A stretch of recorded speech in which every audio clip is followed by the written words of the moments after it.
ਜੇ ਇਸੇ ਤਰ੍ਹਾਂ ਦਾ ਟ੍ਰੈਂਡ ਚੱਲਦਾ ਰਿਹਾ, ਸੇਮ ਟ੍ਰੈਂਡ ਦੇ ਨਾਲ ਪਾਪੂਲੇਸ਼ਨ ਡਿਕਰੀਜ਼ ਹੁੰਦੀ ਰਹੀ, ਮੈਨੂੰ ਲੱਗਦਾ ਕਿ 2035 ਤੱਕ ਆਂਦੇ ਆਂਦੇ ਸਿੱਖ ਪਾਪੂਲੇਸ਼ਨ ਜਿਹੜੀ ਹੈ ਪੰਜਾਬ ਦੇ ਵਿੱਚ ਉਹ 50% ਤੋਂ ਵੀ ਘੱਟ ਹੋਣ ਦੀ ਪੋਸਿਬਿਲਿਟੀ ਹੈ, ਅਗਰ ਇਹ ਟ੍ਰੈਂਡ ਕੰਟੀਨਿਊ ਹੋਵੇ। ਬੜੀ ਵੱਡੀ ਗੱਲ ਕਹਿ ਰਹੇ ਹੋ ਤੁਸੀਂ।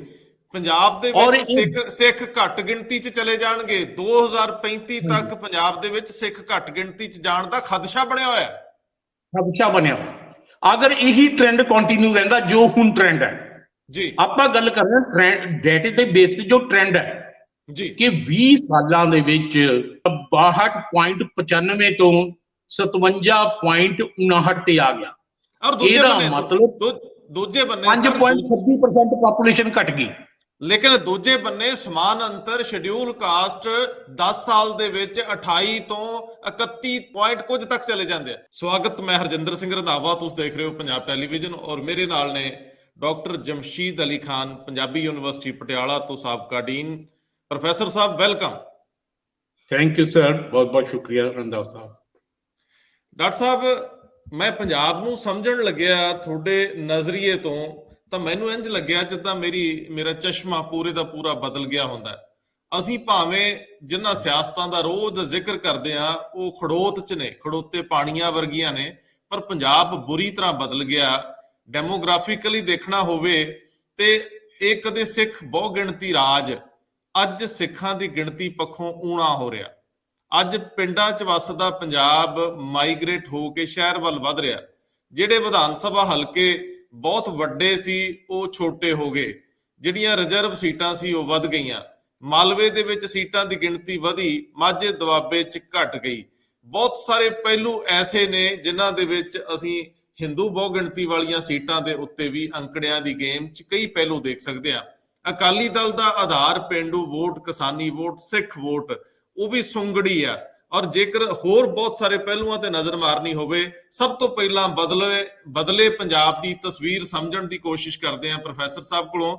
ਪ੍ਰੋਫੈਸਰ ਸਾਹਿਬ, ਸਮਝਾਇਓ ਕਿ ਸਾਡੇ ਵੇਖਦਿਆਂ ਪੰਜਾਬ ਬੁਰੀ ਤਰ੍ਹਾਂ ਬਦਲਦਾ ਗਿਆ ਤੇ ਇਹ ਜਿਹੜੀ ਤਸਵੀਰ ਆ ਜਨਸੰਖਿਆ ਦੇ ਨਜ਼ਰੀਓਂ ਤੇ ਸਿਆਸਤਾਂ ਦੇ ਨਜ਼ਰੀਏ ਤੇ ਇਲਾਕਾਈ ਨਜ਼ਰੀਏ ਤੋਂ ਉਹਦੀ ਤਸਵੀਰ ਬਣਾਇਓ।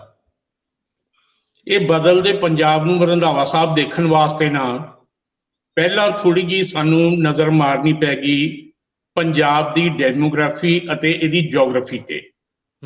ਜੇ ਜਿਓਗ੍ਰਾਫੀ ਦੀ ਗੱਲ ਕਰੀਏ ਪੰਜਾਬ ਦੀ, ਪੰਜਾਬ 3 ਹਿੱਸਿਆਂ ਦੇ ਵਿੱਚ, 3 ਰੀਜਨਸ ਦੇ ਵਿੱਚ ਵੰਡਿਆ ਹੋਇਆ ਹੈ, ਜਿਨ੍ਹਾਂ ਨੂੰ ਅਸੀਂ ਮਾਝਾ, ਦੁਆਬਾ ਤੇ ਮਾਲਵਾ ਕਹਿੰਦੇ ਹਾਂ। ਇਹ ਮਾਝੇ ਦਾ ਏਰੀਆ ਉਹ ਏਰੀਆ ਹੈ ਜੋ ਬਿਆਸ ਤੋਂ ਪਰੇ ਦਾ ਏਰੀਆ ਹੈ। ਉਹਦੇ ਵਿੱਚ ਸਾਡੇ 4 ਡਿਸਟ੍ਰਿਕਟ ਆ ਜਾਂਦੇ ਹੈਗੇ, ਅੰਮ੍ਰਿਤਸਰ ਸਾਹਿਬ, ਤਰਨਤਾਰਨ, ਪਠਾਨਕੋਟ ਤੇ ਗੁਰਦਾਸਪੁਰ। ਇਹ 4 ਡਿਸਟ੍ਰਿਕਾਂ ਨੂੰ ਮਿਲਾ ਕੇ ਮਾਝਾ ਰੀਜਨ ਬਣ ਜਾਂਦਾ ਹੈ।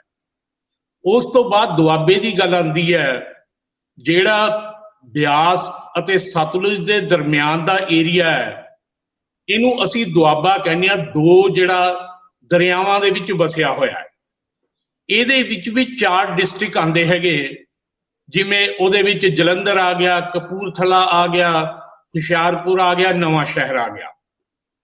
ਤੇ 23 ਦੇ ਵਿੱਚੋਂ ਜਿਹੜੇ ਬਾਕੀ ਡਿਸਟ੍ਰਿਕਟ ਹੈਗੇ, 15 ਡਿਸਟ੍ਰਿਕਟ, ਉਹ ਮਾਲਵਾ ਰੀਜਨ ਦੇ ਵਿੱਚ ਹੈਗੇ।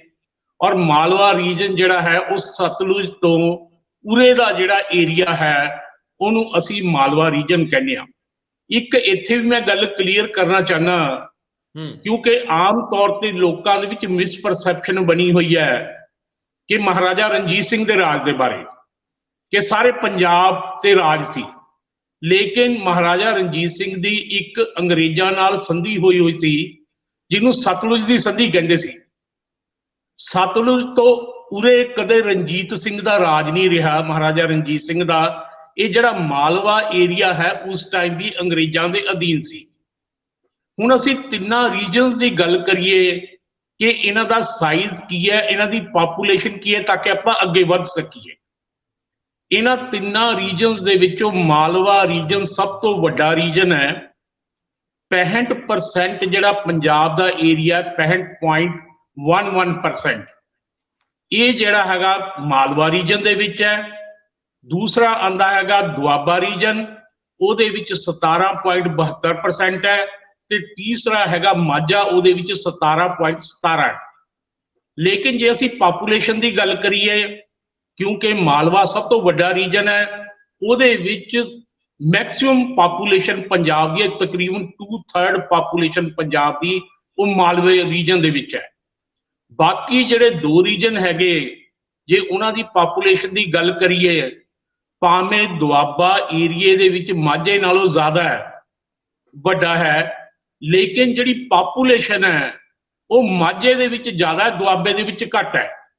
ਮਾਝੇ ਦੇ ਵਿੱਚ ਤਕਰੀਬਨ 20-21% ਹੈ, ਤੇ 18-19% ਜਿਹੜੀ ਹੈਗੀ ਦੁਆਬੇ ਦੇ ਵਿੱਚ। ਇਹ ਜਿਹੜਾ ਹੈਗਾ ਪਾਪੂਲੇਸ਼ਨ ਦੀ ਗੱਲ ਆਪਾਂ ਕਰ ਲੈਂਦੇ ਹਾਂ।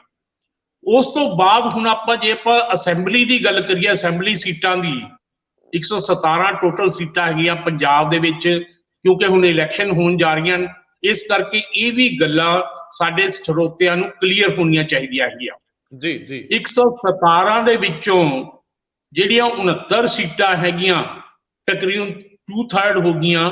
69 ਸੀਟਾਂ ਸਿਰਫ ਮਾਲਵਾ ਰੀਜਨ ਦੇ ਵਿੱਚ ਹੈਗੀਆਂ। ਪਹਿਲਾਂ ਇਹ ਸੀਟਾਂ ਦੀ ਗਿਣਤੀ ਜਿਹੜੀ 65 ਹੁੰਦੀ ਸੀ, ਕਿਉਂਕਿ 2009 ਤੋਂ ਬਾਅਦ ਜਿੰਨੀਆਂ ਵੀ ਚੋਣਾਂ ਹੋਈਆਂ ਹੈਗੀਆਂ ਸਾਡੇ, ਇਹ ਨਵੀਂ ਡੀਲਿਮਿਟੇਸ਼ਨ ਦੇ ਹਿਸਾਬ ਨਾਲ ਹੋਈਆਂ ਹੈਗੀਆਂ ਜੀ। ਪੁਰਾਣੀ ਡੀਲਿਮਿਟੇਸ਼ਨ ਦੇ ਵਿੱਚ 65 ਸੀਟਾਂ ਸੀ ਮਾਲਵੇ ਦੇ ਵਿੱਚ, ਲੇਕਿਨ ਹੁਣ ਵੱਧ ਕੇ 69 ਹੋ ਗਈਆਂ। ਇਸੇ ਤਰ੍ਹਾਂ ਮਾਝੇ ਦੀ ਗੱਲ ਲਈਏ, ਪੁਰਾਣੀ ਡੀਲਿਮਿਟੇਸ਼ਨ ਦੇ ਵਿੱਚ ਪਹਿਲਾਂ 27 ਸੀਟਾਂ ਹੁੰਦੀਆਂ ਸੀ ਮਾਝੇ ਦੇ ਵਿੱਚ 117 ਦੇ ਵਿੱਚੋਂ, ਹੁਣ ਜਿਹੜੀਆਂ 25 ਰਹਿ ਗਈਆਂ। ਦੁਆਬੇ ਦੇ ਵਿੱਚ ਪਹਿਲਾਂ 25 ਹੁੰਦੀਆਂ ਸੀ, ਹੁਣ 23 ਰਹਿ ਗਈਆਂ। ਇਹਦਾ ਮਤਲਬ ਕੀ ਹੈ ਕਿ ਮਾਲਵਾ ਖੇਤਰ ਦੇ ਵਿੱਚ 4 ਸੀਟਾਂ ਨਵੀਂ ਡੀਲਿਮਿਟੇਸ਼ਨ ਦੇ ਵਿੱਚ ਵਧੀਆਂ ਹੈਗੀਆਂ, ਤੇ ਦੁਆਬੇ ਤੇ ਮਾਝੇ ਦੇ ਵਿੱਚ 2-2 ਸੀਟਾਂ ਦਾ ਘਾਟਾ ਹੋਇਆ ਹੈਗਾ। ਔਰ ਜਿੱਥੇ ਤੱਕ ਰਿਜ਼ਰਵ ਸੀਟਾਂ ਦਾ ਤਾਲੁਕ ਹੈ, ਪਹਿਲਾਂ 29 ਸੀਟਾਂ ਰਿਜ਼ਰਵ ਸੀ ਜੀ। ਉਹ ਜਿਹੜੀ ਰਿਜ਼ਰਵੇਸ਼ਨ ਕਿਸ ਆਧਾਰ ਤੇ ਹੋਈ ਸੀ, 1971 ਦੀ ਜਨਗਣਨਾ ਦੇ ਹਿਸਾਬ ਨਾਲ ਹੋਈ ਸੀ ਜੀ। ਲੇਕਿਨ ਹੁਣ ਜਿਹੜੀ ਨਵੀਂ ਡੀਲਿਮਿਟੇਸ਼ਨ ਹੈ ਉਹ ਹੈ 2001 ਦੇ ਸੈਂਸਸ ਦੇ ਹਿਸਾਬ ਨਾਲ। ਹੁਣ ਜਿਹੜੀਆਂ ਸਾਡੀਆਂ 29 ਸੀਟਾਂ ਰਿਜ਼ਰਵ ਹਨ, ਇਹਦਾ ਮਤਲਬ ਕੀ ਹੈ, 117 ਦੇ ਵਿੱਚੋਂ ਪਹਿਲਾਂ 29 ਸੀ, ਹੁਣ 34 ਸੀਟਾਂ ਜਿਹੜੀਆਂ ਰਿਜ਼ਰਵ ਹਨ, 5 ਰਿਜ਼ਰਵ ਹੋ ਗਈਆਂ। ਇਹਦਾ ਮਤਲਬ ਜਨਰਲ ਸਾਡੀਆਂ ਜਿਹੜੀਆਂ ਸੀਟਾਂ ਸੀ ਉਹ 5 ਘਟ ਗਈਆਂ। ਇਸ ਤਰ੍ਹਾਂ ਦਾ ਹੁਣ ਅਸੀਂ ਗੱਲ ਕਰਦੇ ਹਾਂ ਡੈਮੋਗ੍ਰਾਫੀ ਦੀ। ਅੱਛਾ, ਇੱਕ ਚੀਜ਼ ਕਲੀਅਰ ਕਰ ਦਿਓ, ਕਿ ਮਾਲਵਾ ਰੀਜਨ ਦੇ ਵਿੱਚ ਇਲਾਕਾ ਸੇਮ ਹੈ, ਉਹਦੇ ਵਿੱਚ ਸੀਟਾਂ ਦੀ ਗਿਣਤੀ ਵਧਣ ਦਾ ਕਾਰਨ ਉੱਥੇ ਆਬਾਦੀ ਦਾ ਵਧਣਾ, ਔਰ ਇਹਨਾਂ ਦੋਵਾਂ ਦੇ ਵਿੱਚੋਂ ਘਟਣ ਦਾ ਜੀ, ਇਹਨਾਂ ਦੋਵਾਂ ਦੇ ਵਿੱਚੋਂ ਜੀ ਇਹ ਆਬਾਦੀ ਦੇ ਨਾਲ ਹੀ ਲਿੰਕ ਅਪ ਹੁੰਦਾ ਹੈ ਰੰਧਾਵਾ ਸਾਹਿਬ। ਨਹੀਂ, ਇਹਦਾ ਮਤਲਬ ਹੈ ਕਿ ਜਿਹੜਾ ਮਾਲਵਾ ਰੀਜਨ ਹੈ, ਇਹਦੇ ਵਿੱਚ ਸਰੋਤ ਜ਼ਿਆਦਾ ਨੇ, ਇਹਦੇ ਚ ਲੋਕ ਸੌਖੇ ਨੇ, ਇਹਦੇ ਵਿੱਚ ਜਿਹੜੀ ਰੀਪਰੋਡਕਸ਼ਨ ਹੈ, ਜਿਹੜੀ ਬੱਚੇ ਜੰਮਣ ਦੀ ਦਰ ਹੈ, ਉਹ ਜ਼ਿਆਦਾ ਹੈ। ਦੂਜੇ ਬੰਨੇ ਮਾਝੇ ਦੇ ਦੁਆਬੇ ਦੇ ਵਿੱਚੋਂ ਤਾਂ ਬਹੁਤ ਪਹਿਲਾਂ ਤੋਂ ਮਾਈਗ੍ਰੇਸ਼ਨ ਵਿਦੇਸ਼ਾਂ ਨੂੰ ਹੋ ਰਹੀ ਹੈ, ਮਾਝੇ ਦੇ ਵਿੱਚ ਵੀ ਘਣਤਾ ਜ਼ਿਆਦਾ ਹੈ। ਮਤਲਬ ਇਹ ਵੀ ਥੋੜਾ ਜਿਹਾ ਤੁਸੀਂ ਜੇ ਸਮਝਿਆ ਹੋਵੇ ਕਿ ਕੀ ਕਾਰਨ ਹੈ। ਤੁਸੀਂ ਇਸ ਤੋਂ ਪਹਿਲਾਂ ਕਿ ਧਰਮਾਂ ਦੇ ਲਿਹਾਜ਼ ਨਾਲ ਡੈਮੋਗ੍ਰਾਫਿਕਲੀ ਅੱਗੇ ਚਲੋ, ਮੈਨੂੰ ਇੰਨੇ ਕੁ ਚੀਜ਼ਾਂ ਕਲੀਅਰ ਕਰ ਦਿਓ ਕਿ ਇਹ ਕੀ ਕਾਰਨ ਆ ਕਿ ਦੁਆਬੇ 'ਚ ਇਲਾਕਾ ਜ਼ਿਆਦਾ ਹੈ, ਜਨਸੰਖਿਆ ਘੱਟ ਹੈ, ਉੱਥੋਂ ਲੋਕਾਂ ਦਾ ਮਾਈਗ੍ਰੇਟ ਹੋਣਾ, ਤੇ ਜਿਹੜਾ ਖਾਸ ਤੌਰ ਤੇ ਮਾਲਵੇ ਦੇ ਵਿੱਚ ਬਹੁਤ ਜ਼ਿਆਦਾ ਘਣਤਾ ਦਾ ਵਧਣਾ, 5 ਸੀਟਾਂ ਦਾ ਵੱਧ ਜਾਣਾ, ਜਿਹੜਾ ਉਹ ਜ਼ਰੂਰ ਦੱਸਿਓ। ਉਹਦੇ ਵਿੱਚ ਮਾਲਵੇ ਦੇ ਵਿੱਚ ਜਿਹੜੀਆਂ ਸੀਟਾਂ ਵਧੀਆਂ ਹੈਗੀਆਂ, 4 ਜਿਹੜੀਆਂ ਸੀਟਾਂ ਵਧੀਆਂ ਹਨ, ਉਹ ਪਾਪੂਲੇਸ਼ਨ ਦੇ ਹਿਸਾਬ ਨਾਲ ਫਿਕਸ ਹੁੰਦੀਆਂ ਰੰਧਾਵਾ ਸਾਹਿਬ। ਕਿ ਵੈਸੇ ਤਾਂ ਸਾਡੇ ਸੰਵਿਧਾਨ ਦੇ ਵਿੱਚ ਇਹ ਲਿਖਿਆ ਹੋਇਆ ਹੈ ਕਿ ਹਰ 10 ਸਾਲ ਤੋਂ ਬਾਅਦ ਇੱਕ ਡੀਲਿਮਿਟੇਸ਼ਨ ਕਮਿਸ਼ਨ ਬਣੇਗਾ, ਜਿਹੜੀਆਂ ਕੌਂਸਟੀਟੂਐਂਸੀਜ਼ ਦੀ ਹੱਦਬੰਦੀ ਨੂੰ ਦੁਬਾਰਾ ਰੀਡਿਟਰਮਿਨ ਕਰੇਗਾ। ਲੇਕਿਨ ਸਾਡੇ ਇੱਕ ਸੰਵਿਧਾਨਕ ਸੋਧ ਹੋਈ ਸੀ, ਉਹਦੇ ਵਿੱਚ ਲਿਖਤਾ ਕਿ 2020 ਤੱਕ ਸੀਟਾਂ ਦੀ ਗਿਣਤੀ ਤਾਂ ਵਧਣੀ ਹੋਈ ਨਹੀਂ, ਤੁਸੀਂ ਇੰਟਰਨਲ ਐਡਜਸਟਮੈਂਟ ਕਰ ਸਕਦੇ ਹੋ। ਇਹ ਜਿਹੜੀ ਨਵੀਂ ਡੀਲਿਮਿਟੇਸ਼ਨ ਹੋਈ 2006 ਦੇ ਵਿੱਚ, ਜਿਹੜਾ ਡੀਲਿਮਿਟੇਸ਼ਨ ਆਰਡਰ ਹੈ, ਔਰ ਪੰਜਾਬ ਦੇ ਵਿੱਚ ਪਹਿਲੀ ਵਾਰੀ ਇਹ 2009 ਦੀਆਂ ਇਲੈਕਸ਼ਨਾਂ ਇਹਦੇ ਤਹਿਤ ਹੋਈਆਂ। ਇਹ ਜਿਹੜਾ ਪਾਪੂਲੇਸ਼ਨ ਦੇ ਹਿਸਾਬ ਨਾਲ ਸਾਰੀਆਂ ਰੀਸਟਰਕਚਰ ਕਰ ਦਿੱਤੀਆਂ। ਸ਼ਡਿਊਲ ਕਾਸਟ ਪਾਪੂਲੇਸ਼ਨ ਵਧੀ, ਇਸ ਕਰਕੇ ਉਹਨਾਂ ਦੀਆਂ ਜਿਹੜੀਆਂ ਹੈਗੀਆਂ 5 ਸੀਟਾਂ ਵਧ ਗਈਆਂ। ਜਿਹੜੀ ਮਾਲਵੇ ਦੀ ਪਾਪੂਲੇਸ਼ਨ ਵਧੀ, ਉੱਥੇ ਜਿਹੜੀਆਂ 4 ਸੀਟਾਂ ਵਧ ਗਈਆਂ। ਇਹ ਪਾਪੂਲੇਸ਼ਨ ਦੇ ਹਿਸਾਬ ਨਾਲ ਜਿਹੜਾ ਹੈ ਸਾਰਾ ਹੁੰਦਾ ਹੈ, ਉਸ ਹਿਸਾਬ ਨਾਲ ਇਹ ਕੀਤਾ ਗਿਆ ਜੀ ਜੀ ਜੀ। ਹਾਂ ਬਿਲਕੁਲ। ਇਹਦਾ ਮਤਲਬ ਮੈਂ ਜਿਹੜਾ ਸਮਝ ਸਕਿਆ, ਤੁਸੀਂ ਤਾਂ ਇਹਨੂੰ ਅੰਕੜਿਆਂ ਦੇ ਹਿਸਾਬ ਨਾਲ ਸਮਝਾਓਗੇ। ਇਹਦਾ ਮਤਲਬ ਕਿ ਸਰਦਾ ਪੁੱਜਦਾ ਵਰਗ ਜਾਂ ਤਾਂ ਮਾਈਗ੍ਰੇਟ ਹੋ ਗਿਆ, ਸਰਦਾ ਪੁੱਜਦਾ ਵਰਗ ਜਾਂ ਫਿਰ ਬੱਚੇ ਪੈਦਾ ਕਰਨ ਦੀ ਦਰ 2 ਤੋਂ ਵੀ 1 ਤੇ ਆ ਗਈ, ਤੇ ਖਾਸ ਤੌਰ ਦੇ ਉੱਤੇ ਉਹਨਾਂ ਤਬਕਿਆਂ ਦੇ ਵਿੱਚ ਬੱਚਿਆਂ ਦੀ ਗਿਣਤੀ ਦਾ ਪੈਦਾਵਾਰ ਜਿਹੜੀ ਉਹ ਜ਼ਿਆਦਾ ਹੁੰਦੀ ਆ, ਜਿਹੜੇ ਅਜੇ ਸਟਰਗਲਿੰਗ ਦੌਰ 'ਚ ਆ। ਖੈਰ ਅੱਗੇ ਤੁਸੀਂ ਧਰਮਾਂ ਦੇ ਲਿਹਾਜ਼ ਨਾਲ ਇਹਦੀ ਵੰਡ ਕਰਨ ਲੱਗੇ ਸੀ, ਉਹ ਕਰਿਓ। ਨਹੀਂ, ਇਹ ਪਾਪੂਲੇਸ਼ਨ ਦੀ ਤੁਹਾਡੀ ਗੱਲ ਠੀਕ ਹੈ। ਪਾਪੂਲੇਸ਼ਨ ਦਾ ਘਟਣਾ ਵਧਣਾ ਪੰਜਾਬ ਦੇ ਵਿੱਚ 2 ਚੀਜ਼ਾਂ ਨਾਲ ਲਿੰਕ ਅਪ ਹੈ। ਇੱਕ ਤਾਂ ਜਿਹੜਾ ਹੈਗਾ ਮਾਈਗ੍ਰੇਸ਼ਨ, ਇਨ ਮਾਈਗ੍ਰੇਸ਼ਨ ਜਾਂ ਆਊਟ ਮਾਈਗ੍ਰੇਸ਼ਨ ਜੀ। ਦੂਸਰੀ ਗੱਲ ਹੈ ਕਿ ਲੋਕਾਂ ਦੇ ਵਿੱਚ ਅਵੇਅਰਨੈਸ, ਜਿਨ੍ਹਾਂ ਦੇ ਵਿੱਚ ਐਜੂਕੇਸ਼ਨ ਜ਼ਿਆਦਾ, ਅਵੇਅਰਨੈਸ ਜ਼ਿਆਦਾ ਹੈਗੀ, ਉਹ ਛੋਟੇ ਪਰਿਵਾਰਾਂ ਨੂੰ ਤਰਜੀਹ ਦਿੰਦੇ ਨੇ। ਜਿਹੜੇ ਛੋਟੇ ਪਰਿਵਾਰਾਂ ਨੂੰ ਤਰਜੀਹ ਦਿੰਦੇ ਹੈਗੇ, ਉੱਥੇ ਆਪਣੇ ਆਪ ਪਾਪੂਲੇਸ਼ਨ ਘਟ ਜਾਂਦੀ ਹੈ ਜੀ। ਹੁਣ ਅਸੀਂ ਗੱਲ ਕਰਦੇ ਹਾਂ ਧਰਮ ਦੇ ਆਧਾਰ ਤੇ ਪੰਜਾਬ ਦੀ ਜੋ ਡੈਮੋਗ੍ਰਾਫੀ ਹੈ, ਕਾਸਟ ਦੀ। ਪਹਿਲਾਂ ਚਾਹੇ ਆਪਾਂ ਕਾਸਟ ਦੀ ਗੱਲ ਕਰ ਲੈਂਦੇ ਹਾਂ, ਜਿਸ ਤਰ੍ਹਾਂ ਤੁਹਾਨੂੰ ਠੀਕ ਲੱਗਦਾ ਹੈ ਕਿ ਕਾਸਟ ਦੀ ਗੱਲ ਕਰ ਲਈਏ ਜੀ। ਕਾਸਟ ਵਾਈਜ਼ ਦੋ ਤਰ੍ਹਾਂ ਦਾ ਡਾਟਾ ਸਾਡੇ ਕੋਲੇ ਅਵੇਲੇਬਲ ਹੁੰਦਾ ਹੈਗਾ ਸੈਂਸਸ ਦੇ ਵਿੱਚ, ਜੋ ਰਿਲਾਇਬਲ ਡਾਟਾ ਹੈ, schedule caste and non schedule caste. ਬਾਕੀ ਕਿਸੇ ਤਰ੍ਹਾਂ ਦੀ ਕਾਸਟ ਵਾਈਜ਼ ਡਾਟਾ ਹਜੇ ਇੰਡੀਆ ਦੇ ਵਿੱਚ ਅਵੇਲੇਬਲ ਨਹੀਂ ਹੈ, ਜਿਹੜਾ ਆਫੀਸ਼ੀਅਲ ਡਾਟਾ ਹੋਵੇ। ਸਿਰਫ ਸ਼ਡਿਊਲ ਕਾਸਟ ਤੇ ਨਾਨ ਸ਼ਡਿਊਲ ਕਾਸਟ ਹੀ ਹੁੰਦਾ ਹੈ।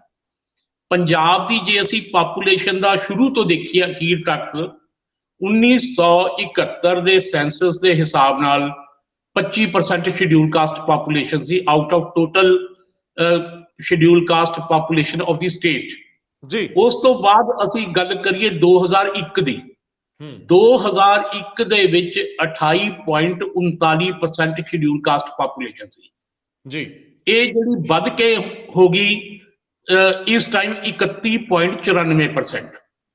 ਤਾਂ ਇਹਦਾ ਮਤਲਬ ਸ਼ਡਿਊਲ ਕਾਸਟ ਪਾਪੂਲੇਸ਼ਨ ਦਾ ਜਿਹੜਾ ਰੇਟ ਹੈ ਇਨਕਰੀਜ਼ ਦਾ, ਉਹ ਬਾਕੀ ਕਾਸਟਾਂ ਨਾਲੋਂ ਬਹੁਤ ਜ਼ਿਆਦਾ ਹੈ। ਇਸੇ ਵਜ੍ਹਾ ਕਰਕੇ 10 ਸਾਲਾਂ ਦੇ ਵਿੱਚ 28.39 ਤੋਂ ਸਿੱਧਾ 31.94 ਤੇ ਆ ਗਿਆ। 3% ਤੋਂ ਵੀ ਜ਼ਿਆਦਾ ਵੱਧ ਗਈ ਸ਼ਡਿਊਲ ਕਾਸਟ ਪਾਪੂਲੇਸ਼ਨ। ਇਹਦਾ ਮਤਲਬ ਬਾਕੀ ਜਿਹੜੀਆਂ ਕਾਸਟਾਂ ਹੈਗੀਆਂ, ਚਾਹੇ ਜਨਰਲ ਕਾਸਟਾਂ, ਚਾਹੇ ਬੈਕਵਰਡ ਕਾਸਟਾਂ ਹੈਗੀਆਂ, ਉਹਨਾਂ ਦਾ ਗਰੋਥ ਰੇਟ ਇੰਨਾ ਜ਼ਿਆਦਾ ਨਹੀਂ ਹੈ ਜਿੰਨਾ ਸ਼ਡਿਊਲ ਕਾਸਟ ਪਾਪੂਲੇਸ਼ਨ ਦਾ ਹੈ। ਇਸੇ ਵਜ੍ਹਾ ਕਰਕੇ 5 ਸੀਟਾਂ ਹੋਰ ਜ਼ਿਆਦਾ ਰਿਜ਼ਰਵ ਕਰਨੀਆਂ ਪਈਆਂ ਇਹ ਪ੍ਰੈਜ਼ੈਂਟ ਡੀਲਿਮਿਟੇਸ਼ਨ ਦੇ ਵਿੱਚ। ਇਹਨਾਂ ਸਾਰੀਆਂ ਗੱਲਾਂ ਨੂੰ ਧਿਆਨ ਦੇ ਵਿੱਚ ਰੱਖਦੇ ਹੋਏ ਆਪਾਂ ਬਾਅਦ ਵਿੱਚ ਇਲੈਕਸ਼ਨ ਸਟੈਟਿਸਟਿਕਸ ਦੀ ਗੱਲ ਕਰਿਆ ਕਰਾਂਗੇ ਜਾਂ ਵਿਸ਼ਲੇਸ਼ਣ ਕਰਿਆ ਕਰਾਂਗੇ।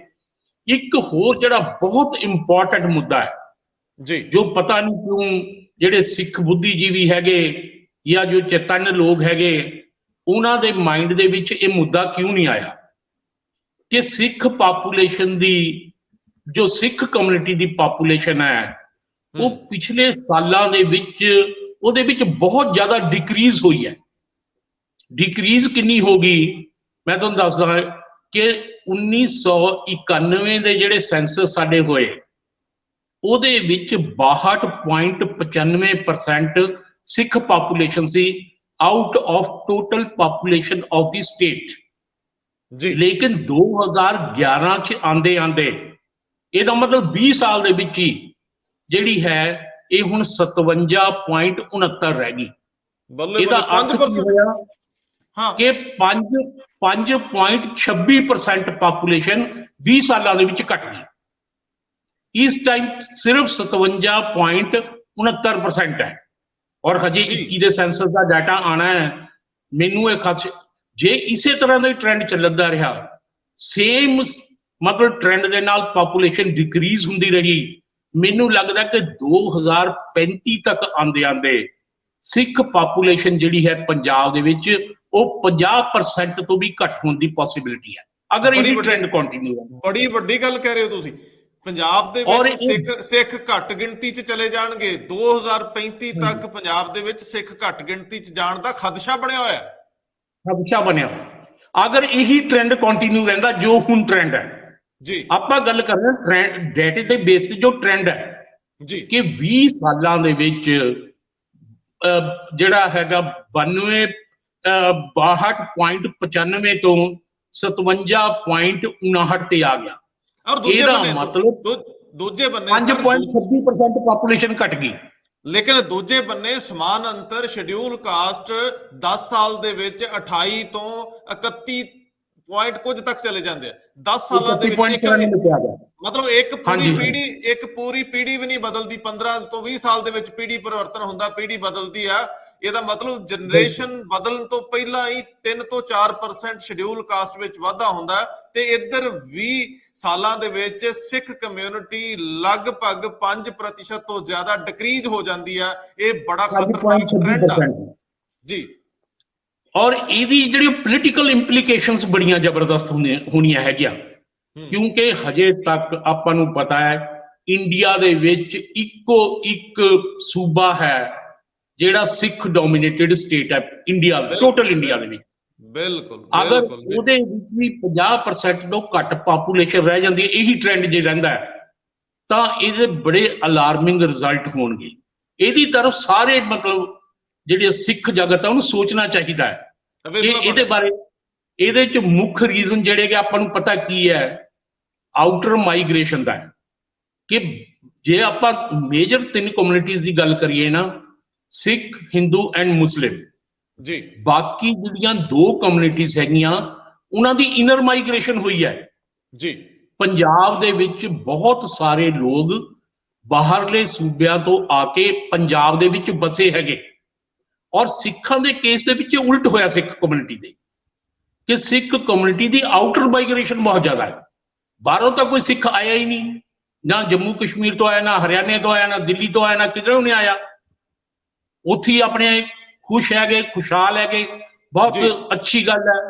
ਲੇਕਿਨ ਇਹਦੇ ਨਾਲ ਜਿਹੜੇ ਪਾਪੂਲੇਸ਼ਨ ਸਟੈਟਿਸਟਿਕਸ ਵਿਗੜ ਰਹੇ ਹੈਗੇ, ਇਹ ਇੱਕ ਬਹੁਤ ਹੀ ਚਿੰਤਾ ਦੇ ਵਿਸ਼ੇ ਵਾਲੀ ਗੱਲ ਹੈ ਕਿ ਅਗਰ ਮਤਲਬ ਇਸੇ ਸਪੀਡ ਨਾਲ ਚੱਲਦਾ ਰਿਹਾ ਕਿ 20 ਸਾਲਾਂ ਦੇ ਵਿੱਚ ਜਿਹੜਾ ਹੈਗਾ 5.26% ਘਟ ਗਿਆ, ਹੋਰ 20 ਸਾਲਾਂ ਦੇ ਵਿੱਚ ਜੇ 5.26% ਘਟ ਗਏ ਤਾਂ ਮਤਲਬ ਕਿੱਥੇ ਜਾ ਕੇ ਗੱਲ ਮੁੱਕੇਗੀ। ਕਿ ਇਹ ਇਸੇ ਹਿਸਾਬ ਨਾਲ ਜੇ ਟ੍ਰੈਂਡ ਚੱਲਦਾ ਰਹਿੰਦਾ ਹੈ, ਇਸੇ ਸਪੀਡ ਨਾਲ ਜੇ ਜਿਹੜਾ ਹੈਗਾ ਇਹ ਟ੍ਰੈਂਡ ਕੰਟੀਨਿਊ ਰਹਿੰਦਾ ਤਾਂ ਇਹ ਬੜੇ ਅਲਾਰਮਿੰਗ ਸਿਚੁਏਸ਼ਨ ਬਣ ਜਾਣੀ ਹੈ। ਪੰਜਾਬ ਦਾ ਕਲਚਰ, ਪੰਜਾਬ ਦੀ ਲੈਂਗੁਏਜ, ਇਹਨਾਂ ਸਾਰੀਆਂ ਚੀਜ਼ਾਂ ਤੇ, ਪੰਜਾਬ ਦੀ ਸਿਆਸਤ, ਇਹਨਾਂ ਸਾਰੀਆਂ ਚੀਜ਼ਾਂ ਤੇ ਬਹੁਤ ਜਿਹੜਾ ਪ੍ਰਭਾਵ ਪੈਣ ਦੀ ਸੰਭਾਵਨਾ ਹੋ ਸਕਦੀ ਹੈ। ਇਹ ਇੱਕ ਗੰਭੀਰ ਮੁੱਦਾ ਹੈ ਜਿਹਦੇ ਬਾਰੇ ਸਾਰਿਆਂ ਨੂੰ ਸੋਚਣਾ ਚਾਹੀਦਾ।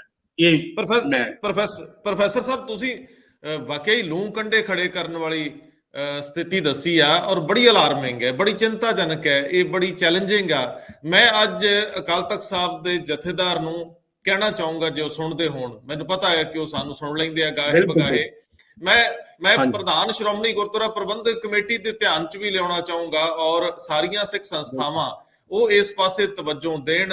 ਜੇਕਰ ਇਹ ਸੂਬਾ ਜਿਹੜਾ ਬੜੀਆਂ ਲੜਾਈਆਂ ਤੋਂ ਬਾਅਦ ਲਿਆ ਗਿਆ, ਸਾਰੇ ਪ੍ਰੋਫੈਸਰ ਸਾਹਿਬ ਭਾਸ਼ਾ ਆਧਾਰਿਤ ਸੂਬੇ ਬਣ ਗਏ, ਸਾਡੀ ਵਾਰੀ ਲੜਾਈ ਲੜਨੀ ਪੈ ਗਈ, ਮੋਰਚੇ ਲਾਉਣੇ ਪੈ ਗਏ। ਔਰ ਇੱਥੇ ਜਿੱਥੇ ਇੱਕ ਸਿੱਖ ਬਹੁ ਗਿਣਤੀ ਹੋਵੇ, ਜਿੱਥੇ ਸਿੱਖ ਮੁੱਖ ਮੰਤਰੀ ਬਣ ਸਕੇ, ਅਕਾਲੀਆਂ ਦਾ ਉਦੋਂ ਏਜੰਡਾ ਹੀ ਇਹੀ ਸੀ ਕਿ ਉਹਨਾਂ ਕੁ ਖਿੱਤਾ ਜਿਹਦੇ ਵਿੱਚ ਅਸੀਂ ਆਪਣਾ ਇੱਕ ਦਸਤਾਰਧਾਰੀ, ਇੱਕ ਸਿੱਖ ਜਿਹੜਾ ਡੋਮੀਨੇਟਿੰਗ ਏਰੀਆ ਹੈ ਉਹਦੇ ਵਿੱਚ ਰਾਜ ਕਰ ਸਕੀਏ। ਭਾਵੇਂ ਕਿ ਪ੍ਰਤਾਪ ਸਿੰਘ ਕੈਰੋਂ ਵੱਡੇ ਪੰਜਾਬ ਦੇ ਮੁੱਖ ਮੰਤਰੀ ਰਹੇ ਆ, ਦੇਸ਼ ਦੇ ਪ੍ਰਧਾਨ ਮੰਤਰੀ ਮਨਮੋਹਨ ਸਿੰਘ ਵੀ ਰਹੇ ਆ। ਵੈਸੇ ਇਹ ਕੋਈ ਝਮੇਲਾ ਨਹੀਂ, ਲੇਕਿਨ ਸੱਚਮੁੱਚ ਇਹ ਖੂਬਸੂਰਤੀ ਹੈ ਕਿ ਇੱਕ ਐਸਾ ਸੂਬਾ ਜਿਹੜਾ ਸਿੱਖ ਡੋਮੀਨੇਟਿੰਗ ਹੋਵੇ, ਸਿੱਖ ਬਹੁ ਗਿਣਤੀ ਵਾਲਾ ਹੋਵੇ। ਅਸੀਂ ਆਪਣੀਆਂ ਗਲਤੀਆਂ ਕਰਕੇ ਅਸੀਂ ਉਹਦੇ ਵਿੱਚ ਵੀ ਘੱਟ ਗਿਣਤੀ ਹੋ ਜਾਾਂਗੇ। ਇਹ ਬੜੀ ਦੁੱਖ ਦੀ ਗੱਲ ਆ ਔਰ ਇਹ ਤਕਲੀਫਦਾਇਕ ਆ। ਮੈਂ ਦੋਸਤੋ ਇੱਕ ਤੁਹਾਨੂੰ ਗੱਲ ਦੱਸਦੇ ਆ, ਇੱਕ ਪਲ ਮੈਂ ਸਿਰਫ ਦੋਸਤਾਂ ਨੂੰ ਇਹ ਗੱਲ ਜ਼ਰੂਰ ਦੱਸ ਦਿਆਂ ਕਿ ਪ੍ਰੋਫੈਸਰ ਸਾਹਿਬ ਪਿਛਲੇ 50 ਸਾਲ ਤੋਂ ਅੰਕੜਿਆਂ ਨਾਲ ਸੰਬੰਧਿਤ ਸ਼ੌਂਕ ਪਾਲਦੇ ਆ। ਇਹਨਾਂ ਦੇ ਕੋਲ ਇਤਿਹਾਸ ਨਾਲ ਜੁੜੀਆਂ ਬਹੁਤ ਸਾਰੀਆਂ ਚੀਜ਼ਾਂ, ਆਨੰਦਪੁਰ ਸਾਹਿਬ ਦੇ ਮਤੇ ਦੀ ਓਰੀਜਨਲ ਕਾਪੀ ਦਾ ਇੱਕ ਦਿਨ ਮੇਰੇ ਨਾਲ ਜ਼ਿਕਰ ਕਰਦੇ ਸੀ। ਔਰ ਉਸ ਤੋਂ ਇਲਾਵਾ ਜਦੋਂ ਵੀ ਇਤਿਹਾਸਕ ਤੌਰ ਤੇ ਕੁਝ ਘਟਨਾਵਾਂ ਵਾਪਰੀਆਂ, ਖਾਸ ਤੌਰ ਦੇ ਉੱਤੇ ਸਟੈਟਿਕਸ ਨਾਲ ਜੁੜੀਆਂ, ਲੋਕਾਂ ਦੇ ਜਮਾ ਘਟਾਓ ਨਾਲ ਜੁੜੀਆਂ, ਸਿਆਸਤਾਂ ਦੇ ਜਮਾ ਘਟਾਓ ਨਾਲ ਜੁੜੀਆਂ, ਇਹਨਾਂ ਦਾ ਸ਼ੌਂਕ ਹੈ। ਇਹਨਾਂ ਦੇ ਸਿਸਟਮ, ਇਹਨਾਂ ਦੇ ਕੰਪਿਊਟਰ, ਇਹਨਾਂ ਦੇ ਦਿਮਾਗ ਦੇ ਵਿੱਚ ਉਹ ਸਭ ਕੁਝ ਸੇਵਡ ਹੈ। ਸੋ ਇਹ ਸਾਡੇ ਨਾਲ ਸ਼ੇਅਰ ਕਰ ਰਿਹਾ, ਇਹਨਾਂ ਦਾ ਧੰਨਵਾਦ। ਹੁਣ ਦੱਸੋ ਪ੍ਰੋਫੈਸਰ ਸਾਹਿਬ, ਇਹ ਤੋਂ ਅੱਗੇ ਗੱਲ ਕਿੱਥੋਂ ਤੋਰਦੇ ਹੋ? ਰੰਧਾਵਾ ਸਾਹਿਬ, ਮੈਂ ਇਹ ਗੱਲ ਕਰਨਾ ਚਾਹੁੰਦਾ ਸੀ ਕਿ ਇਹ ਜਿਹੜੀ ਡਿਕਰੀਜ਼ ਹੋ ਰਹੀ ਹੈ ਸਿੱਖ ਪਾਪੂਲੇਸ਼ਨ, ਜੀ ਇਹਦੇ ਵਿੱਚ ਜੋ ਸਭ ਤੋਂ ਇੰਪੋਰਟੈਂਟ ਮੁੱਦਾ ਹੈ ਜਿਹਦੇ ਤੇ ਧਿਆਨ ਦੇਣ ਵਾਲਾ ਹੈ, ਉਹ ਜਿਹੜੇ ਪੰਜਾਬੀ ਨੌਜਵਾਨਾਂ ਦੀ ਆਊਟਰ ਮਾਈਗ੍ਰੇਸ਼ਨ ਹੈ, ਜੀ ਜਿਹੜੇ ਆਪਣੇ ਮੁਲਕ ਨੂੰ, ਆਪਣੀ ਸਟੇਟ ਨੂੰ, ਆਪਣੇ ਰਿਸ਼ਤੇਦਾਰਾਂ ਨੂੰ, ਆਪਣੇ ਘਰ ਵਾਲਿਆਂ ਨੂੰ ਛੱਡ ਕੇ ਮਜਬੂਰੀ ਬਸ ਬਾਹਰਲੇ ਮੁਲਕਾਂ ਦੇ ਵਿੱਚ ਜਾ ਰਹੇ ਹੈਗੇ। ਜਦ ਤੱਕ ਇਸ ਟ੍ਰੈਂਡ ਨੂੰ ਅਸੀਂ ਠੱਲ ਨਹੀਂ ਪਾਉਂਦੇ, ਉਹਨਾਂ ਦਾ ਫਿਊਚਰ ਇੱਥੇ ਹੀ ਸਿਕਿਉਰ ਨਹੀਂ ਕਰਦੇ, ਬਾਕੀ ਅਸੀਂ ਗੱਲਾਂ ਜਿੰਨੀਆਂ ਮਰਜ਼ੀ ਕਰ ਲਈਏ, ਜਦ ਤੱਕ ਇਹ ਟ੍ਰੈਂਡ ਰਿਵਰਸ ਹੋਣ ਦੀ ਪੋਸੀਬਿਲਿਟੀ ਘੱਟ ਹੈ। ਜੀ ਇਸ ਕਰਕੇ ਸਿੱਖ ਬੁੱਧੀਜੀਵੀਆਂ ਨੂੰ, ਸਿੱਖ ਸੰਸਥਾਵਾਂ ਨੂੰ, ਅਕਾਲ ਤਖਤ ਸਾਹਿਬ ਦੇ ਜਥੇਦਾਰ ਨੂੰ, ਸਾਰੀਆਂ ਜਿੰਨੀਆਂ ਇਹਦੇ ਨਾਲ ਕੰਸਰਨਡ ਜਥੇਬੰਦੀਆਂ ਹੈਗੀਆਂ, ਉਹਨਾਂ ਨੂੰ ਇਸ ਗੱਲ ਬਾਰੇ ਸੀਰੀਅਸਲੀ ਸੋਚਣਾ ਚਾਹੀਦਾ ਹੈ ਕਿ ਇਸ ਟ੍ਰੈਂਡ ਨੂੰ ਕਿਵੇਂ ਠੱਲ ਪਾਣੀ ਹੈ ਜਾਂ ਕਿਵੇਂ ਰੋਕਣਾ ਹੈ, ਤਾਂ ਕਿ ਆਪਣਾ ਜਿਹੜਾ ਹੈ ਉਹ ਸਟੇਟ ਜਾਂ ਇਹਨੂੰ ਉਹ ਜੋ ਇਹਦਾ ਇੱਕ ਯੂਨੀਕ ਬਣਿਆ ਹੋਇਆ ਹੈ ਉਹ ਬਰਕਰਾਰ ਰਹਿ ਸਕੇ। ਜੀ ਜੀ ਵਾਕਈ ਇਹਦਾ ਖਾਸਾ ਹੀ ਇਸ ਗੱਲ 'ਚ ਹੈ ਕਿ ਇਹ ਸਿੱਖ ਬਹੁਗਿਣਤੀ ਸਟੇਟ ਹੈ। ਇਹਦੀ ਖਾਸੀਅਤ ਹੀ ਇਹ ਹੈ ਕਿ 5 ਦਰਿਆਵਾਂ ਦੀ ਧਰਤੀ ਆ, ਔਰ ਇਹ ਧਰਤੀ ਟੁਕੜਿਆਂ ਦੇ ਵਿੱਚ ਅਸੀਂ ਖੁਦ ਵੰਡ ਕੇ 3 ਤੱਕ ਸੀਮਤ ਹੋ ਗਏ। ਹੁਣ ਮੈਨੂੰ ਇੰਝ ਲੱਗਦਾ ਹੈ ਕਿ ਉਹ 3 ਦਰਿਆ ਵੀ ਲੀਰਾਂ, ਜਿਵੇਂ ਸਰਤਾਜ ਦਾ ਉਹ ਗੀਤ ਹੈ ਕਿ ਪਾਣੀ 5 ਦਰਿਆਵਾਂ ਵਾਲਾ ਨਹਿਰੀ ਹੋ ਗਿਆ। ਮੈਨੂੰ ਇੰਝ ਲੱਗਦਾ ਕਿ ਅਸੀਂ ਆਪਣੀ ਅਸਲ ਪਛਾਣ ਕਿਤੇ ਦੂਰ ਛੱਡਣ ਲਈ ਆਪ ਹੀ ਕੁਹਾੜਾ ਫੜ ਲਿਆ, ਅਸੀਂ ਛਾਂਗੀ ਜਾਂਦੇ ਆਪਣੇ ਆਪ ਨੂੰ। ਪ੍ਰੋਫੈਸਰ ਸਾਹਿਬ, ਇਹਦੇ ਤੇ ਅੱਗੇ ਵਧਿਆ ਜਾ ਸਕਦਾ, ਪਰ ਮੈਨੂੰ ਇੰਝ ਲੱਗਦਾ ਕਿ ਅਸੀਂ ਇੱਕ ਨਵੇਂ ਐਪੀਸੋਡ ਦੇ ਵਿੱਚ ਡੈਮੋਗ੍ਰਾਫਿਕਲੀ ਇਹਨੂੰ ਹੋਰ ਧਾਰਨਾਵਾਂ ਤੇ ਧਰਾਵਾਂ ਦੇ ਵਿੱਚ ਇਹਨੂੰ ਫਿਰ ਡਿਸਕਸ ਕਰਾਂਗੇ। ਅੱਜ ਜੋ ਤੁਸੀਂ ਮੈਨੂੰ ਦੱਸਿਆ ਇਹ ਬੜਾ ਝੰਜੋੜਨ ਵਾਲਾ ਹੈ। ਤਾਂ ਤੁਹਾਡੀ ਰੂਹਦਾਰੀ ਕਿ ਤੁਸੀਂ ਇੰਨਾ ਕੁਝ ਸਾਂਭ ਕੇ ਬੈਠੇ ਹੋ। ਬਹੁਤ ਸਾਰੇ ਲੋਕਾਂ ਨੂੰ ਰੋਜ਼ੀ ਰੋਟੀ ਤੋਂ ਹੀ ਵਿਹਲ ਨਹੀਂ, ਉਹਨਾਂ ਕੋਲ ਬਹੁਤ ਘੱਟ ਫੁਰਸਤ ਹੈ, ਉਹ ਬਹੁਤ ਕਿਤਾਬਾਂ ਨਹੀਂ ਪੜ੍ਹ ਸਕਦੇ, ਲੇਕਿਨ ਤੁਹਾਡੇ ਲਫ਼ਜ਼ਾਂ ਰਾਹੀਂ ਬਹੁਤ ਸਾਰੇ ਲੋਕ ਸੁਚੇਤ ਹੋਏ ਹੋਣਗੇ। ਸਾਨੂੰ ਅਫਸੋਸ ਹੈ ਕਿ ਸਾਡੇ ਪੋਲੀਟੀਸ਼ੀਅਨਸ ਨੂੰ ਕਿਤਾਬ ਨਾਲ ਮੋਹ ਨਹੀਂ ਰਿਹਾ। ਸਾਡੇ ਪੋਲੀਟੀਸ਼ੀਅਨਸ ਅਖਬਾਰ ਦੀਆਂ ਸਤਹੀ ਖਬਰਾਂ ਤੱਕ ਸੀਮਤ ਹੋ ਕੇ ਰਹਿ ਜਾਂਦੇ ਆ, ਲੇਕਿਨ ਜਿਨ੍ਹਾਂ ਗੱਲਾਂ ਨੇ ਸਾਡੇ ਤਰਜ਼ੇ ਜ਼ਿੰਦਗੀ ਨੂੰ ਪ੍ਰਭਾਵਿਤ ਕਰਨਾ ਹੈ, ਸਾਡੇ ਜੀਵਨ ਤੇ ਅਸਰ ਪਾਉਣਾ ਹੈ, ਉਹਨਾਂ ਵੱਲੋਂ ਅਸੀਂ ਕੰਡ ਕਰ ਲੈਂਦੇ, ਅੱਖਾਂ ਮੀਟ ਲੈਂਦੇ ਆ। ਸੋ ਮੈਂ ਤੁਹਾਡਾ ਧੰਨਵਾਦ ਕਰੂੰਗਾ। ਵੈਸੇ ਕੋਈ ਗੱਲ ਕਹਿਣੀ ਚਾਹੁੰਦੇ ਹੋ ਤਾਂ ਜ਼ਰੂਰ ਕਹਿ ਜੋ ਜਾਂਦੇ ਜਾਂਦੇ। ਨਹੀਂ ਰੰਧਾਵਾ ਸਾਹਿਬ, ਉਹਦੇ 'ਚ ਮੈਂ ਇੱਕ ਗੱਲ ਕਹਿਣਾ ਚਾਹੁੰਦਾ, ਜਿਹੜੀ ਮੈਂ ਕਿਤਾਬ ਵੀ ਲਿਖਿਆ ਜਾਂ ਪੰਜਾਬ ਦੀ ਰਾਜਨੀਤੀ, ਉਹਦੇ ਮੁੱਖ ਬੰਦ ਦੇ ਵਿੱਚ ਹੀ ਮੈਂ ਇਹ ਗੱਲ ਲਿਖੀ ਸੀ ਕਿ ਪੰਜਾਬ ਦੀ ਰਾਜਨੀਤੀ ਜੋ ਅੱਜ ਇੰਟਰਨੈਸ਼ਨਲ ਲੈਵਲ ਤੇ ਆਕਰਸ਼ਣ ਦਾ ਵਿਸ਼ਾ ਬਣੀ ਹੋਈ ਹੈ ਜੀ, ਉਹਦਾ ਮੁੱਖ ਕਾਰਨ ਇੱਥੇ ਸਿੱਖਾਂ ਦੀ ਪ੍ਰੈਜ਼ੈਂਸ ਹੈ। ਜੇ ਸਿੱਖ ਕਮਿਊਨਿਟੀ ਦੀ ਬਹੁ ਗਿਣਤੀ ਦੇ ਵਿੱਚ ਪ੍ਰੈਜ਼ੈਂਸ ਨਾ ਹੋਵੇ ਤਾਂ ਪੰਜਾਬ ਦੀ ਰਾਜਨੀਤੀ ਜਿਹੜੀ ਹੈ ਇੱਕ ਖੁਸ਼ਕ ਜਿਹਾ ਵਿਸ਼ਾ ਹੈ। ਬਿਲਕੁਲ ਇਹ ਅੰਤਰਰਾਸ਼ਟਰੀ ਲੈਵਲ ਤੇ ਕੋਈ ਆਕਰਸ਼ਣ ਦਾ ਵਿਸ਼ਾ ਨਹੀਂ ਰਹੇਗੀ। ਇਸ ਕਰਕੇ ਜੋ ਸਾਡੀ ਯੂਨੀਕਨੈਸ ਹੈ ਨਾ ਸਾਡੀ ਸਟੇਟ ਦੀ, ਉਹ ਬਰਕਰਾਰ ਰਹਿਣੀ ਚਾਹੀਦੀ ਹੈ। ਇਹਦੇ ਬਾਰੇ ਸਾਰਿਆਂ ਨੂੰ ਬਹੁਤ ਸੀਰੀਅਸਲੀ ਸੋਚਣਾ ਚਾਹੀਦਾ ਹੈ। ਔਰ ਸਾਡੀ ਜਿਹੜੀ ਨੌਜਵਾਨ ਪੀੜ੍ਹੀ ਹੈ, ਖਾਸ ਤੌਰ ਤੇ ਉਹਦੀ ਆਊਟਰ ਮਾਈਗ੍ਰੇਸ਼ਨ ਨੂੰ ਕਿਵੇਂ ਰੋਕਿਆ ਜਾਣਾ ਚਾਹੀਦਾ ਹੈ, ਇਹ ਬਹੁਤ ਵੱਡੇ ਮੁੱਦੇ ਦੇ ਤੌਰ ਤੇ ਅੱਜ ਤੱਕ ਮੈਂ ਜਿੰਨੇ ਵੀ ਮੈਨੀਫੈਸਟੋ ਅੱਜ ਕੱਲ੍ਹ ਬਣ ਰਹੇ ਪਾਰਟੀਆਂ ਦੇ, ਬੜੇ ਅਫਸੋਸ ਨਾਲ ਕਹਿਣਾ ਪੈਂਦਾ ਹੈ ਕਿ ਕਿਸੇ ਪਾਰਟੀ ਨੇ ਇਸ ਇਸ਼ੂ ਨੂੰ ਐਡਰੈਸ ਨਹੀਂ ਕੀਤਾ, ਬਲਕਿ ਹਰ ਇੱਕ ਪਾਰਟੀ ਵੱਧ ਚੜ ਕੇ ਇਹ ਕਹਿੰਦੀ ਹੈ ਕਿ ਅਸੀਂ ਨੌਜਵਾਨਾਂ ਨੂੰ ਬਾਹਰ ਜਾਣ ਵਾਸਤੇ ਫੈਸਿਲਿਟੇਟ ਕਰਾਂਗੇ ਜੀ, ਫ੍ਰੀ ਪਾਸਪੋਰਟ ਦਵਾਂਗੇ, ਉਹਨਾਂ ਨੂੰ ਟ੍ਰੇਨਿੰਗ ਦਵਾਂਗੇ ਤਾਂ ਕਿ ਤੁਸੀਂ ਇੱਥੋਂ ਨਿਕਲ ਜਾਓ। ਮਤਲਬ ਉਲਟ ਹੋ ਰਿਹਾ ਹੈ। ਜਿਹੜੀ ਉਹਨਾਂ ਦੀ ਇਸ਼ੂ ਹੈ ਉਹ ਤਾਂ ਐਡਰੈਸ ਕਰਨਾ ਨਹੀਂ, ਬਲਕਿ ਉਹਨਾਂ ਨੂੰ ਇਨਕਰੇਜ ਕੀਤਾ ਜਾ ਰਿਹਾ ਕਿ ਤੁਸੀਂ ਇੱਥੋਂ ਭੱਜ ਜਾਓ, ਸਟੇਟ ਛੱਡ ਕੇ ਚਲੇ ਜਾਓ, ਸਾਡਾ ਖਹਿੜਾ ਛੱਡੋ। ਇਹ ਗੱਲ ਜਿਹੜੀ ਕਿ ਨਾ ਇਸ਼ੂ, ਮੈਨੂੰ ਲੱਗਦਾ ਹੁਣ ਇਲੈਕਸ਼ਨਾਂ ਦਾ ਮੌਕਾ ਹੈ।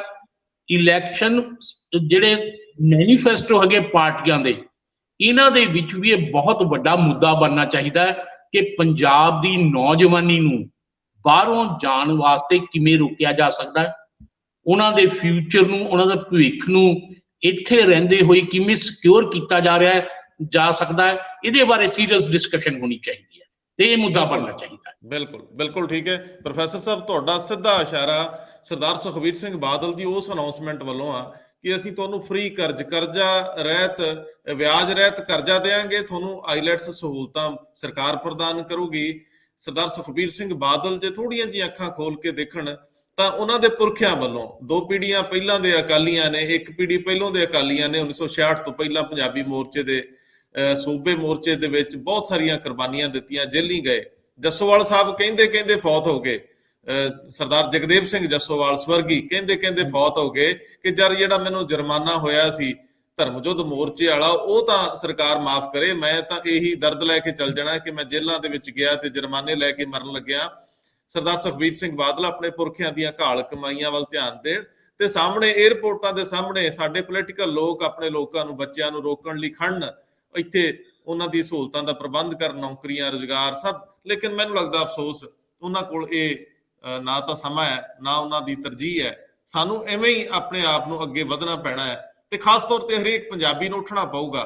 ਇਹ ਅੰਕੜੇ ਉਹ ਅੰਕੜੇ ਨੇ ਜਿਹੜੇ ਅੱਜ ਤੋਂ 30 40 50 ਸਾਲ ਬਾਅਦ ਸਾਡੀਆਂ ਅਗਲੀਆਂ ਪੀੜ੍ਹੀਆਂ ਦੇਖ ਕੇ ਸਾਨੂੰ ਕਟਹਿਰੇ 'ਚ ਖੜਾ ਕਰਿਆ ਕਰਨਗੀਆਂ ਕਿ ਸਾਡੇ ਪੁਰਖੇ, ਸਾਡੇ ਪੁਰਾਣੇ ਲੋਕ ਬੜੇ ਸੰਗ ਦਿਲ ਸੀ, ਜਿਨ੍ਹਾਂ ਨੇ ਸਮਾਂ ਰਹਿੰਦਿਆਂ ਸਾਡੇ ਲਈ ਕੁਝ ਨਹੀਂ ਕੀਤਾ।